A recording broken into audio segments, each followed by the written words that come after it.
OSS ఫర్టిలిటీలో science ఇంకా OSS help తో ఎందరి కలలో నిజమయ్యాయి. In the good hands of science. Mummy daddy అవ్వాలంటే ఓఎస్ఎస్ కి కాల్ చేయండి. ప్రజా సంక్షేమం కోసం చేస్తున్న పథకాలు అమలు కాకుండా బీఆర్ఎస్ కుట్రలు పన్నుతోందన్నారు డిప్యూటీ సీఎం భట్టి విక్రమార్క. ఈ రోజు లక్షలాది మందికి రేషన్ కార్డులు ఇస్తున్నామని, 10 ఏళ్లలో ఎందుకు ఇవ్వలేదని క్వశ్చన్ చేశారు. వివిధ పథకాలతో ప్రజలకు డబ్బు అందిస్తున్నామని, ఈ డబ్బు ఆ రోజు కూడా ఉన్నప్పుడు అప్పటి ప్రభుత్వం ఎందుకు ఇవ్వలేదని విమర్శలు గుప్పించారు. ఇచ్చిన హామీలన్నింటినీ అమలు చేసేందుకు తమ ప్రభుత్వం కట్టుబడి ఉందన్నారు భట్టి. మన ప్రభుత్వం వచ్చింది, ఇందిరమ్మ రాజ్యం వచ్చింది, ఇవాళ ప్రజా సంక్షేమం కోసం పనిచేస్తూ ఉందని ఆనందంగా ఈరోజు రాష్ట్ర వ్యాప్తంగా పండుగ చేసుకునే కార్యక్రమం ఈరోజు రాష్ట్ర వ్యాప్తంగా జరుగుతాం.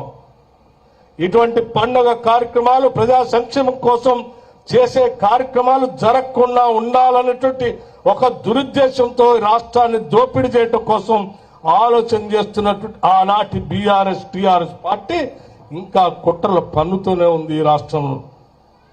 అందుకే ప్రజలారా గమనించండి, ఈరోజు మేము చేసే ఈ పథకాలు ఆనాడు ఉమ్మడి రాష్ట్రం తర్వాత విభజన జరిగిన తర్వాత పెద్ద ఎత్తున నిధులు ఉన్నప్పుడు ఇంతకంటే బాగా చేయడానికి అవకాశాలు ఉంటే కూడా మరి ఎందుకు చేయలేము మీరు?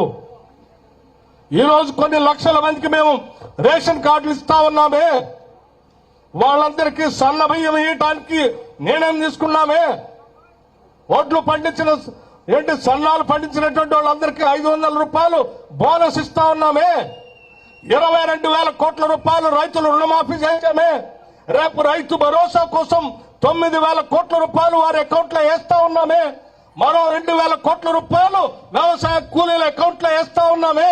ఇప్పటికే మేము అధికారంలోకి వచ్చిన 3 నెలల్లోనే 7,624 కోట్ల రూపాయలు మీకు రైతు బంధు పేరు మీద అకౌంట్ లో వేసామే. దాదాపు 12,000 కోట్ల రూపాయలు మీరు వాడుకున్నటువంటి వ్యవసాయ పంపు సెట్లకు సంబంధించిన బిల్లుల్ని ఆర్థిక శాఖ విద్యుత్ శాఖకి ఇప్పటికే కట్టిందే. మరి ఇన్ని వేల కోట్ల రూపాయలు ప్రజల కోసం మేము ఖర్చు పెడతా ఉన్నటువంటి ఈ డబ్బులు ఆనాడు కూడా ఉన్నాయి కదా, మరి ఎందుకు మీరు చేయలేకపోయారు? ఇవాళ మేము ఎందుకు చేయగలుగుతున్నామనంటే మేము ప్రజలకి చేయాలనుకున్నాం, మీరు పాలకులకి దొరలకి చేయాలనుకున్నారు. అందుకోసమే మీరు దోపిడీ చేశారు, మేము పంచుతా ఉన్నాం. మాకు మీకు ఉన్న తేడా అదే.